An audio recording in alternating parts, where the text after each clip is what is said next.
Assalamualaikum and hi to Dr. Nurhaiza. My name is Fatin Batrisyia Binti Zamari and my metric number is S61674. First and foremost, all praise and gratitude to Allah the Almighty for blessing me throughout my internship and enabling me to complete this industrial training report on schedule. I also wish to extend my heartfelt thanks to my UMT supervisor, Dr. Nurhaiza, for her understanding, support, and invaluable guidance during this process. So here for my final assignments for this degree, I am going to present for the internship report. So for the first chapter, I would like to explain a little bit on the introduction to the organization. I have been accepted to pursue my internship at a small audit firm named SP Associates, and it was incorporated in 2016 as a licensed audit firm. The firm's headquarters is in Shah Alam, Selangor. SP Associates is a structured partnership led by two partners and supported by a team of fewer than 50 professionals. This firm comprises of two units, SB Shah Alam Unit 1 and Unit 2. Each unit led by different partners. The firm delivers a comprehensive suite of professional services ranging from auditing and taxation to accounting, management consultancy, and corporate advisory. As for their vision and mission, they strive to deliver competent and professional services by leveraging their talented team and resources. Their staff are also required to adhere to these principles and maintaining complete professional independence in each engagement and preserving client information with utmost confidentiality. Since audit work involves obtaining a lot of confidential information from clients, hence auditor cannot leak any information to any parties. And for the lastly is their goal is to exceed client expectations and generate value for stakeholders. So here we have the firm's organizational structure for this unit. It represents a clear vertical reporting line starting from the senior engagement partner, Mr. Shahrozaini at the top, down to the intern at the bottom. Aini Wahyun is my supervisor in the company throughout my internship. Each person reports to the one above them, which helps to make sure the work of the one in the below is properly supervised and reviewed. As for Chapter 2, I am going to present regarding my experiences and knowledge gained and also skills learned throughout my internship days. First and foremost, I really wanted to highlight my experiences in auditing since I have applied my internship at an audit firm. Throughout my industrial training, I have been experiencing on how to perform an audit of procedures since day one. The flow of audit procedures are audit planning, audit execution, and then audit completion. Under audit planning, I have experienced how to identify risk of material misstatement, including fraud risk. For example, in the list of planning, there is inherent risk at assertion level, where this part will decide on how many samplings the item will generate. While in audit execution process, the first thing to do in audit execution based on my experience as an intern is to generate sampling for all the items. There will be a list of items that need to have audit evidences such as revenue, cost of sale, expenses, accruals, bank, director balance, and many more. Here is the part where vouching for supporting documents is needed. After these two procedures have been performed in an Abbott system, the last step to the flow is audit completion. The difference in audit completion is that it will involve management representations, where the firm's engagement partner, Mr. Shahrozaini, needs to state his own opinion and conclusion. Since audit execution requires an auditor to attach tax computation and complete manual taxation summary in the system, so I have experience to prepare tax computation working for clients. I am now deeply understand about the tax rates 15% for the first 150 chargeable income, 17% from 150 1,001 to 600,000, and 24% in excess of 600,000. As for accounting, I have experience classifying the transaction items in their correct subgroups, and I also experienced wrongly classified the items in their subgroups, and the result was an imbalanced financial statements. And as for knowledge gain, I have learned about the full workflow of the auditing processes. So here we have the auditing procedures, which the first thing I have to do is to check the client's bank account. I have to check what the bank did the client used in order to prepare for bank confirmation. And the second thing I have to do is to request statutory audit. Basically, I have to request for their statement of account. So for the third step is I have to import data manually from trial balance and general ledger. So basically I have to import the data into an Excel sheet, and then I have to upload the Excel sheet to the system. And for the fourth step is after I have uploaded the Excel sheet, I will check the ledger balance and prior year balance in order to make sure the amount transported is correct. And for the fifth step is I do audit planning, where I make sure to go through the general ledger to explain more about the company. And also for the sixth step is I do audit execution, where I will generate samples to list down all the query listing, the items that need documentation. So that is for the seventh step, which I will prepare for query listing. And for the eighth step, I will prepare audit working, such as working salary, tax compute, capital allowance, depreciation working, and many more. And as for the ninth step, I will request for tax compute from tax agent. And for the last step is vouching, where I will request for soft copy or hard copy supporting documents. Okay, I also learned about the active and dormant company. An active company is one that has been legally incorporated and is engaged in business activities such as trading goods or services, earning investing income, or managing assets. Therefore, they will generate revenue. When generate sampling for this type of company, the sampling could reach to hundreds of sampling that requires supporting documents. A company that has neither conducted business activity nor recorded any accounting transactions in a financial year is classified as dormant for the period. I've gained a lot of knowledge while auditing for this dormant company, where actually it is a lot easier since they have less transactions. Tax rates for dormant company will automatically be at 24% and have to add back all of their expenses in tax compute. So for the skills that I have learned during my training include I have quite mastered using Microsoft Excel, since every audit working used Excel for more accurate calculations. I have also sharpened my attentive to detail skills. Since I have to be extra careful while doing audit tasks, since everything that generates from the data import will be displayed in the audit report. As to gain good impressions from the management, I have learned to be punctual by coming to the office on time and also finishing my task before deadlines. Next is communication skills, where I have to contact clients to do follow-ups regarding the documents asked and audit issues. From there, I have learned to properly construct a formal sentence so that I will look professional.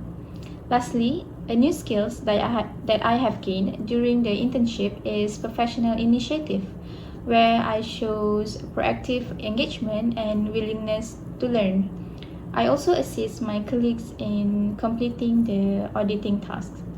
As for the last chapter, it will highlight the analysis of the selected issues that I have encountered during my training. So in every company, even though the company complies with legal requirements, they may still encounter operational, financial, or reporting issues. And SP Associates was no exception to the challenges faced by other firms, particularly those in the auditing sector, though its circumstances were somewhat different.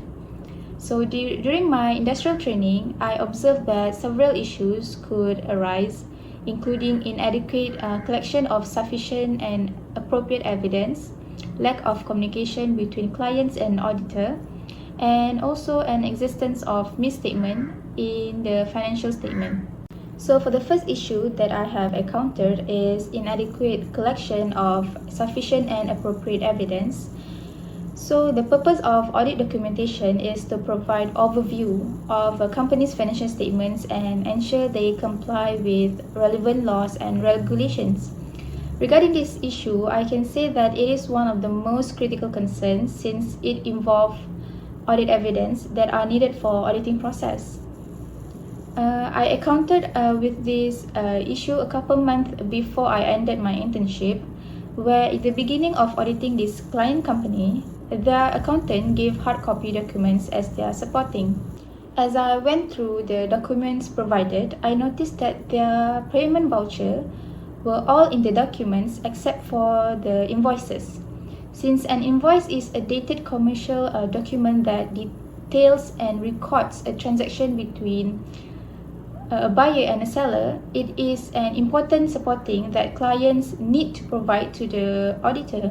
So in this case, this client did not provide adequate invoices and they have breached Section 245, Companies Act of 2016, where it requires a company, along with its directors and managers, to keep and maintain accounting and other records at the company's registered office or at another location approved by the directors.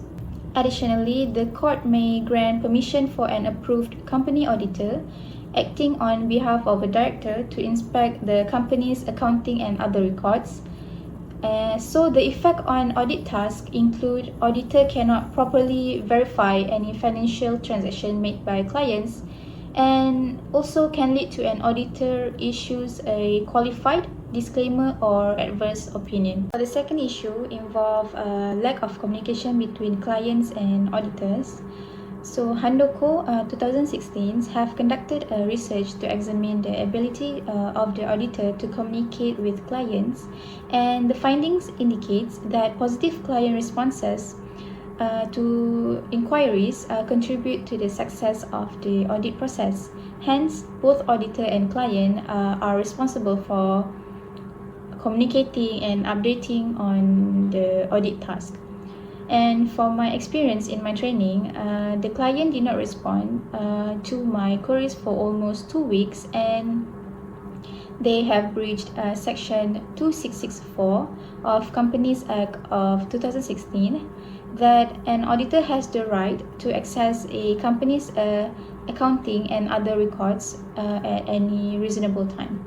This issue will give an impact to audit procedures since it will delay the work even more due to the late reply from the client. The possibility of missing deadlines are higher because auditors need to spend extra time requesting documents and do follow-ups frequently with the unreliable client. So for the last issue, it involved violation of the matching principle. The client incurred a timing mismatch between revenue and cost of sales. The matching principle requires that a company record its expenses in the same period as the related revenue is earned. The client that I was auditing for has no turnover or what we call as revenue during the year, but they have recorded their cost of sales in their general ledger. The consequences from violating the matching principle includes misstated of financial statements. When the client records expenses without recognizing their revenue, their net income will not be accurate enough for auditors to rely on to continue the audit process. Any audit working will also be incorrect since the company's financial statements is misleading. So here is the recommendations from the previous issues.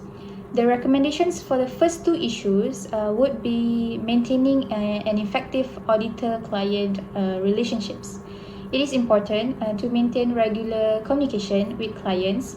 Accountants and auditors should consistently remind clients to submit all necessary company documents in advance, ideally a month ahead, to prevent delays in obtaining information. Auditors should also inform regarding any updates, issues, or findings. The second recommendations for the second issue of lack of communication would be to escalate issues when necessary. Since I am only an intern in this firm, this issue cannot be resolved without consulting with my supervisor. However, before we have reached to this solution, we already try to do a few more follow-ups with the client in case they will reply to the inquiries. Unfortunately, in my case, this client has not responded to my follow-ups. Therefore, I referred to the senior auditor on the repetitive issue. The issue has been solved when my supervisor decided to contact the other accountant. Lastly, the last recommendation would be restate the financial statements for the last issue. After informing the clients to make a reclassification for the cost of sales accounts in order to de-recognize the accounts, I was tasked to compare the current and prior year balance amount with the new management accounts prepared by their accountant in order to restate the financial statements. We have finally come to the last part, which is additional knowledge and skills learned from the issues. So for the knowledge I have learned from the previous issue is that being professional in the workplace is very important, because from the previous issue, the client is not being professional because they cause a delay in communications. So being professional include communicating clearly and respectfully with both colleagues and clients. So the second knowledge learned is that I have understood deeply about the matching concept. I have learned a lot from the client's accountant mistakes on recognizing the cost of sales item without even the revenue incurred. And I also have learned from how they have adjusted the items as a solution for the issue. So for the new skills learned is I have demonstrated adaptability in any situations given at the time. Since auditing involves a lot of communication with clients, and this firm has a lot of clients, I have seen a different type of clients' behavior. So since my training, I have easily adapt with clients' different behavior. So for the last part is I have gained problem-solving skills from the previous issue, which is restate the financial statements. I reconstructed the balance amount in the account setup in order to match with the amount in the general ledger. Since I have seen how my supervisor handled the issues, I can sharpen my problem-solving skills, where I learn a lot from watching how my supervisors handles and solve all the issues from the auditing procedures. So overall, my 6-month experience at SB Associate as an intern has been truly wonderful and rewarding. There were times when I had to work independently and find solutions on my own, which has helped me become more self-reliant and significantly improved my problem-solving skills over time. I think that is all for my presentation. Thank you.